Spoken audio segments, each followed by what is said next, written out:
why should the black man in America concern himself, since we've been away from the African continent for 400 years, 300 or 400 years? Why should we concern ourselves?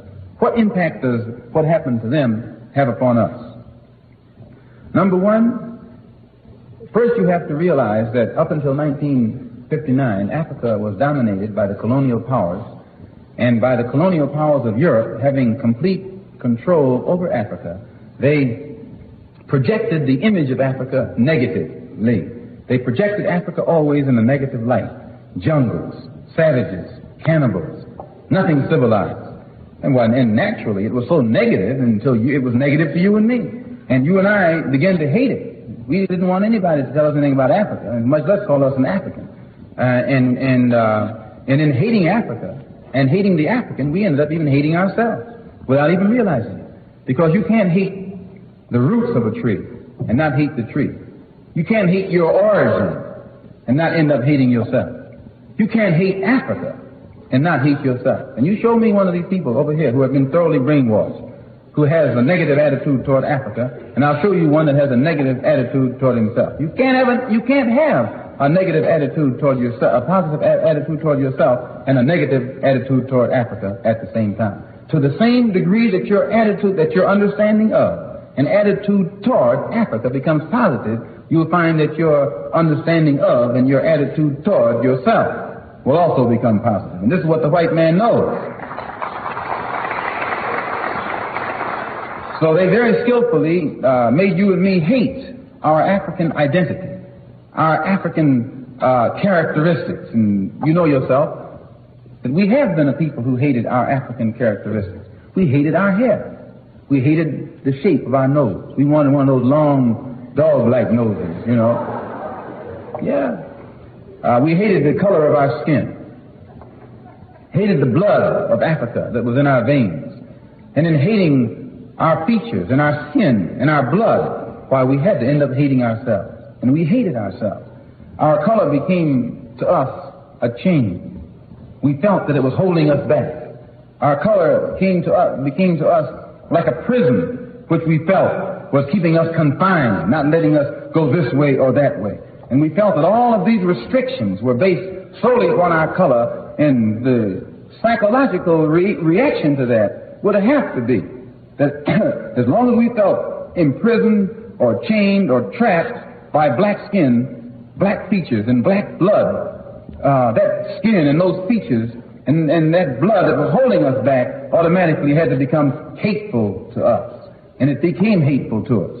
It made us feel inferior. It made us feel inadequate. It made us feel helpless. And when we fell victim to this feeling of inadequacy or inferiority or helplessness, we turned to somebody else to show us the way.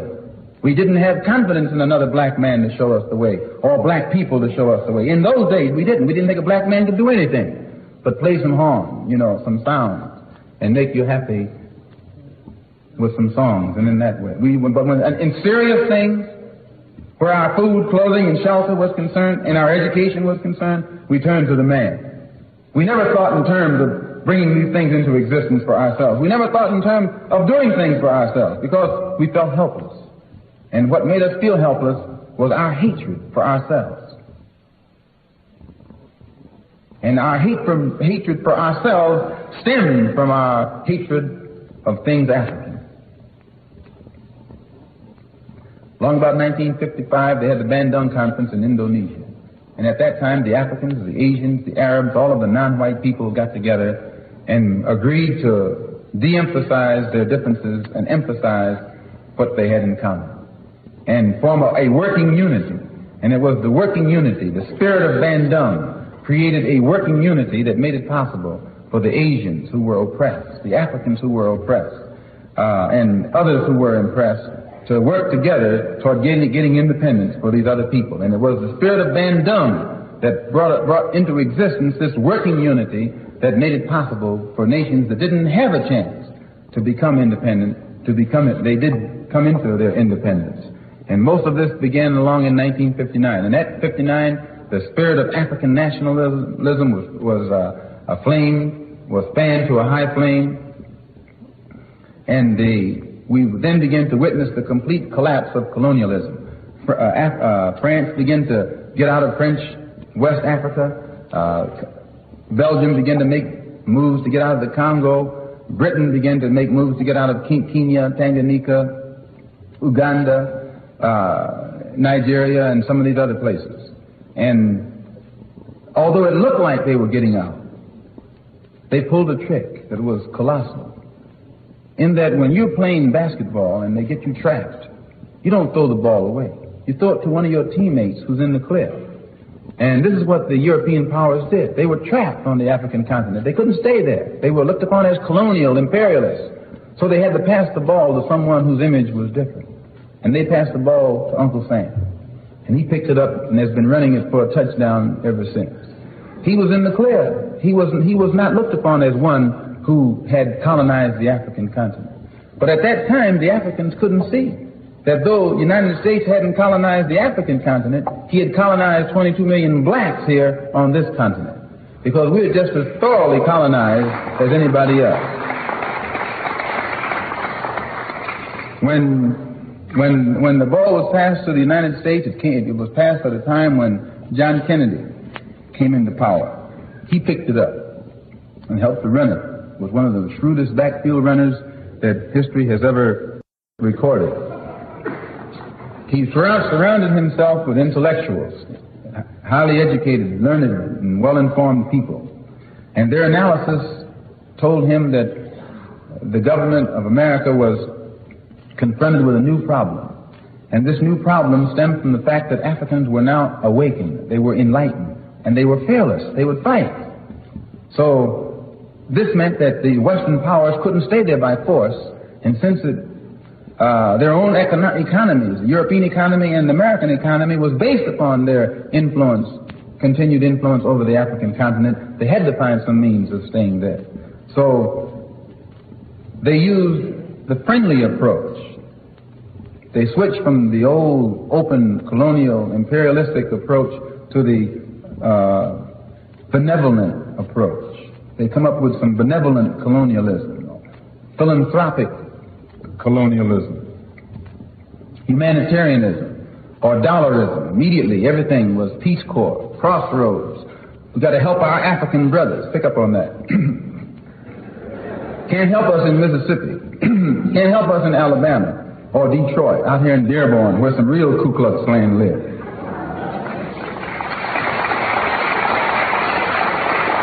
We're going to send all the way to Africa to help.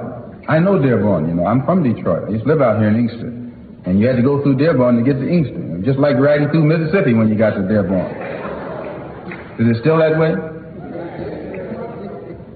Well, you should straighten it up. So, realizing that it was necessary to come up with these new approaches, Kennedy did it. He won. He created an image of himself that was skillfully designed to make the people on the African continent think that he was Jesus, the great white father, come to make things right. And I'm telling you, some of these Negroes cried harder when he died than they cried for Jesus when he was crucified.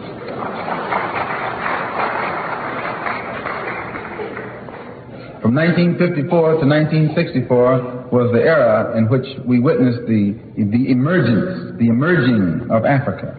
And the impact that this had upon the civil rights struggle in America has never been fully told. For one thing, one of the primary ingredients in the complete civil rights struggle was the black Muslim movement. The black Muslim movement, though it took no part in things political, civic, it didn't take too much part in anything other than stopping people from doing this, drinking, smoking, and so on. Moral reform it had, but beyond that it did nothing.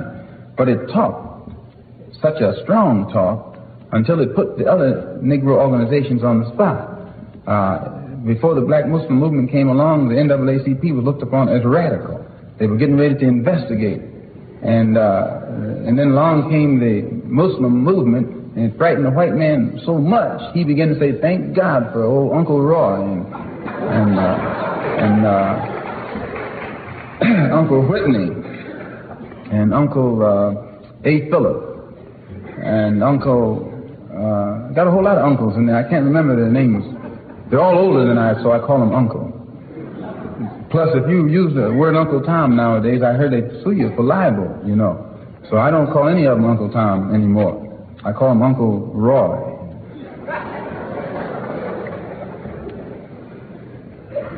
One of the things that made the black Muslim movement grow was its emphasis upon things African.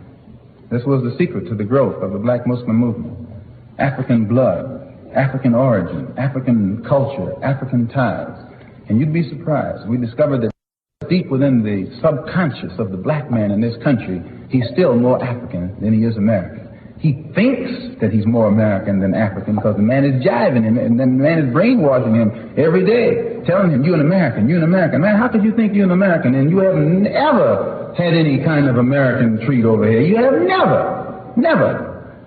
10 men can be sitting at a table eating, dining. And I can come and sit down where they're dining. They're dining. I got a plate in front of me, but nothing is on it. Because all of us are sitting at the same table, are all of us diners? I'm not a diner until you let me dine. Then I become a diner. Just being at the table with others who are dining doesn't make me a diner. And this is what you got to get in your head here in this country. Just because you're in this country doesn't make you an American. And no, you got to go farther than that before you can become an American. You got to enjoy the fruits of Americanism. And you haven't enjoyed those fruits. You've enjoyed the thorns. You've enjoyed the thistles, but you have not enjoyed the fruits. No, sir. You have fought harder for the fruits than the white man had. You have worked harder for the fruits than the white man had, but you've enjoyed less. When the man put the uniform on you and sent you abroad, you fought harder than they did. Yeah, I know you. When you're fighting for them, you can fight. The black Muslim movement did make that contribution. They made the whole civil rights movement become more militant and more acceptable to the white power structure. He would rather have them than us. In fact, I think we forced many of the civil rights leaders to be even more militant than they intended. I know some of them who get out there boom, boom, boom and don't mean it, because they round back in their corner as soon as the action comes. John F. Kennedy also saw that it was necessary for a new approach among the American Negroes. And during his entire term in office, he specialized in how to psycho the American Negro. Now, a lot of y'all don't like my saying this, but I wouldn't ever take a stand on that if I didn't know what I was talking about. And I don't, by living in this kind of society, pretty much around them, and you know what I mean when I say them, I learned to study them. And you can think that they mean you some good oftentimes, and if you look at it a little closer, you'll see that they don't mean you any good. That doesn't mean there aren't some of them who mean good, but it does mean that most of them don't mean good.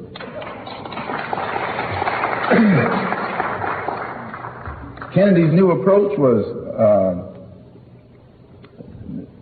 pretending to go along with us in our struggle for civil rights and different other forms of rights.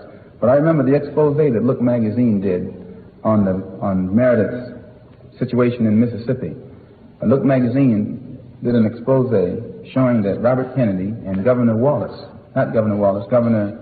Barnett had made a deal wherein the Attorney General was going to come down and try and force Meredith into school, and Barnett was going to stand at the door, and say, no, you can't come in, and he was going to get in anyway.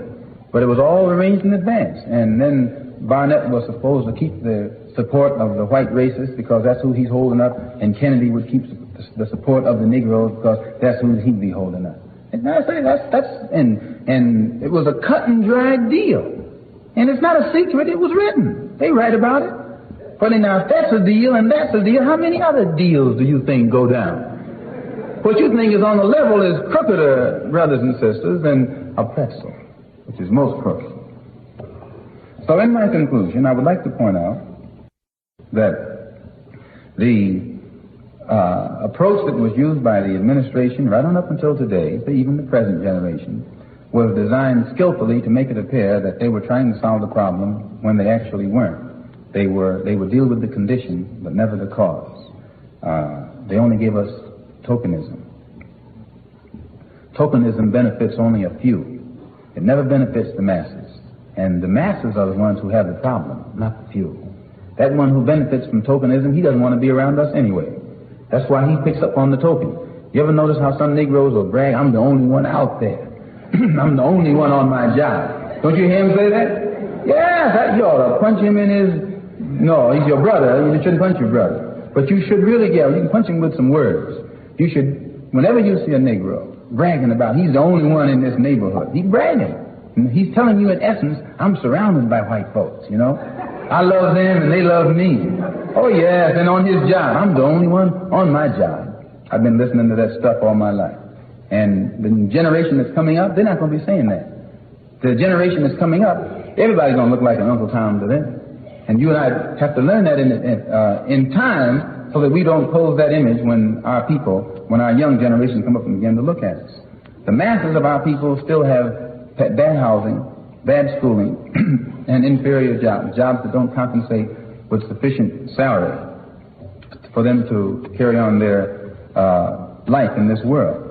So that the problem for the masses has gone absolutely unsolved. And the only one for whom it has been solved are people like Whitney Young, who's supposed to be placed in the cabinet, so the rumors say. He'll be one of the first black cabinet men, and that answers where he's at. And others who have been given jobs, Carl Rowan, who was put over the USIS, who is very skillfully trying to make Africans think that the problem of the black man in this country is all solved.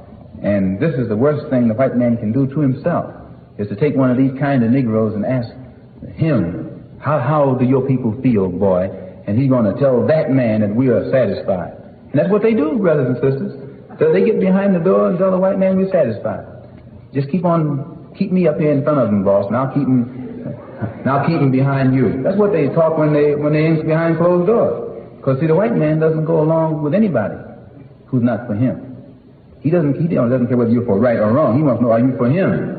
And if you're for him, he doesn't care what else you're for, as long as you're for him. Then he puts you up over the Negro community. You become the spokesman. And in your struggle, it's like standing on a revolver anywhere. You run faster and faster, and the wheel just goes faster and faster. You never leave the spot that you're standing in. So it is very important for you and me to see that the only way that our problem is going to be solved, it has to be with a solution that will benefit the masses, not these upper class, so-called upper class. Actually, there's no such thing as an upper class Negro, because he gets the same hell as the other class Negro. All of them get the same hell, which is one of the things that's good about this racist system. It makes us all one.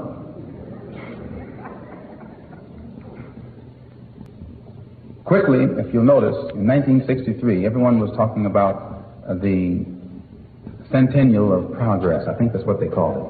100 years since the signing of the Emancipation Proclamation, and they were going to celebrate how much white and black people have learned to love each other in America. You probably remember how they were talking in January of 1963. Well, if you had stood up in January at the same time that they were talking all this talk about a good year ahead, good things ahead, and told them that by May, Birmingham would have exploded and Bull Connor would be known as an international thug for the brutality that he heaped upon black people.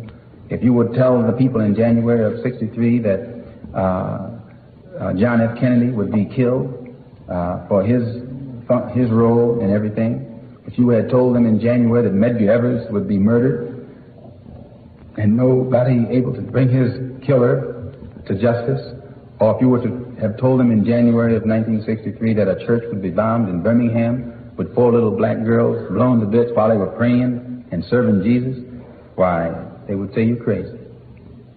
In 1964, they started out the same way. That was the year of promise. If you were to have told them while they were talking about this great year of promise ahead, civil rights and all of that, what was coming, that before long 3 civil rights workers would be brutally murdered and the government unable to do anything about it, a Negro educator in Georgia brutally murdered in broad daylight, and the men who did it be known and the government not able to do anything about it. If you had said this in January of 64, they'd say you were not. Now they're starting out in 1965 the same way, talking about the great society, anti-poverty. If you tell them right now what is in store for 1965, they'll think you crazy for sure. But 1965 will be the longest and hottest and bloodiest year of them all. And it has to be. Not because you want it to be, or I want it to be, or we want it to be, but because the conditions that created these explosions in 1963 are still here. The conditions that created explosions in 64 are still here. You can't say that you're not going to have an explosion and you leave the condition. The ingredients are still here. And as long as those ingredients, explosive ingredients, remain, then you're going to have the potential for explosion on your hands. And brothers and sisters, let me say, I spend my time out there in the street with people, all kind of people, listening to what they have to say. And they're dissatisfied. They're disillusioned. They're fed up. They're getting to the point of frustration where they are beginning to feel, what do they have to lose?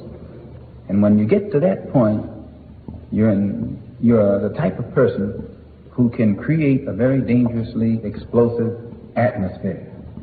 And this is what's happening in our neighborhoods to our people. I read in a poll taken by Newsweek magazine this week saying that Negroes are satisfied. Oh yes, poll, in Newsweek, supposed to be a top magazine with a top poster, talking about how satisfied Negroes are. Maybe I haven't met the Negroes he met, because I know he hasn't met the ones that I've met. But this is dangerous. This is where the white man does himself the most harm. He invents statistics to create an image, thinking that that image is going to hold things in check. You know why they always say Negroes are lazy? Because they want Negroes to be lazy. They always say Negroes can't unite because they don't want Negroes to unite. And once they put this thing in the mind, they feel that the Negro gets that into him, and he tries to fulfill that image. If you say you can't unite him, and then you come to him to unite him, he won't unite because it's been said that he's not supposed to unite. It's a cycle that they work, and it's the same way with these statistics. When they think that an explosive era is coming up, then they grab their press again and begin to shower the Negro public to make it appear that all Negroes are satisfied. And because if you know that you're dissatisfied all by yourself and 10 others aren't, you play it cool. But if all 10 of you are satisfied, you get with it. Well, this is what the man knows. The man knows that if these Negroes find out how dissatisfied they really are, and all of them, even Uncle Tom is dissatisfied, he's just playing his part for now. And this is what makes them frightened. It frightens them in France, it frightens them in England, and it frightens them in the United States. And it is for this reason that it is so important for you and me to start organizing among ourselves intelligently and try to find out what are we going to do if this happens, that happens, or the next thing happens. Don't think that you're just going to run to the man and say, look, boss, this is me. Why, when the deal goes down, you look just like me in his eyesight. Yeah, I'll make it tough for you. Yes, when the deal goes down, he doesn't look at you in any better light than he looks at me. I was on a television program in New York last week. One of the liberals did a takeoff on James Farmer. Now, here's James Farmer teaching Negroes to be nonviolent and loving and all of that. Why, they should be patting him on the back. And instead of them patting him on the back, they want to knock at him, and it put me in a position of having to defend him. And which I did. I was glad to, because I wanted to crack this man's neck anyway, and mentally. So that, rather I should say, intellectually.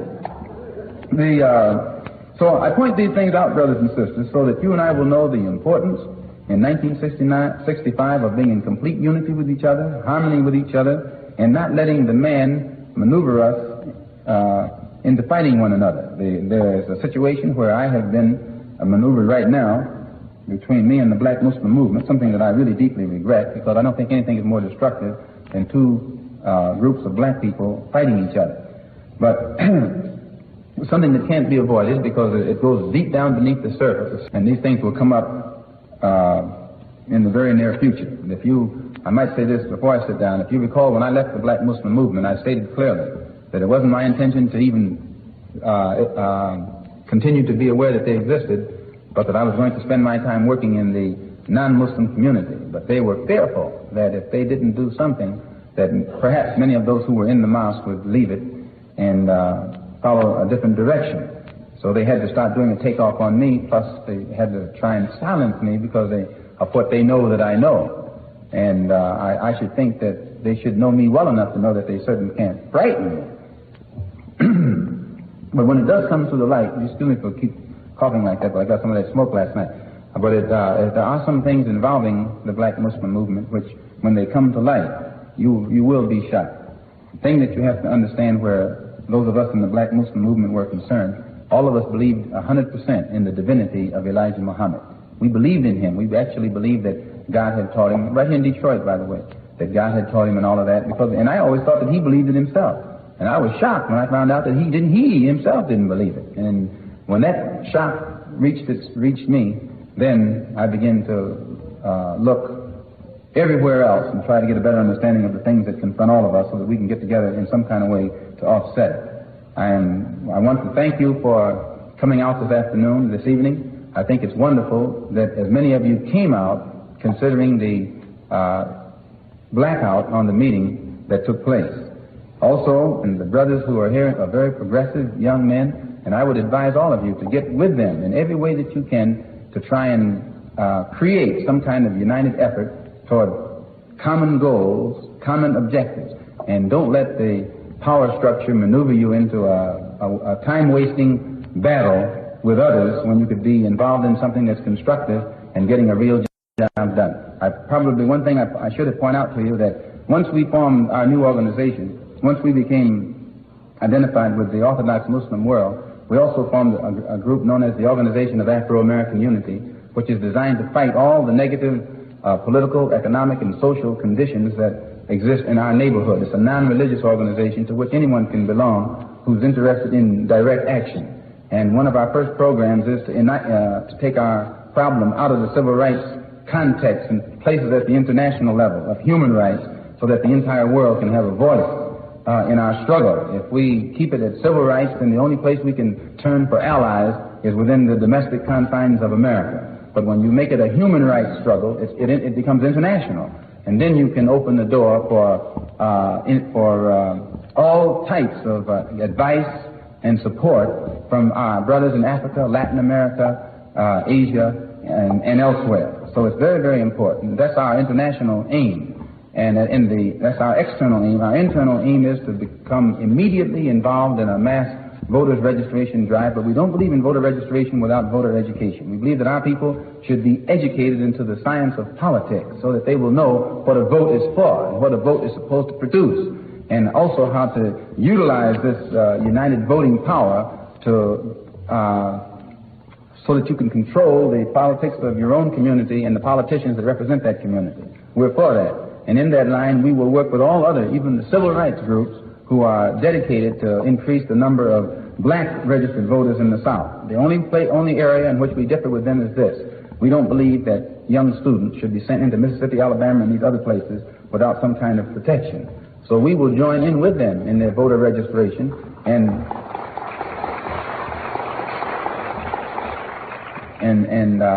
help to train brothers in the arts, in the arts that are necessary in this day and age to enable one to continue his existence upon this earth.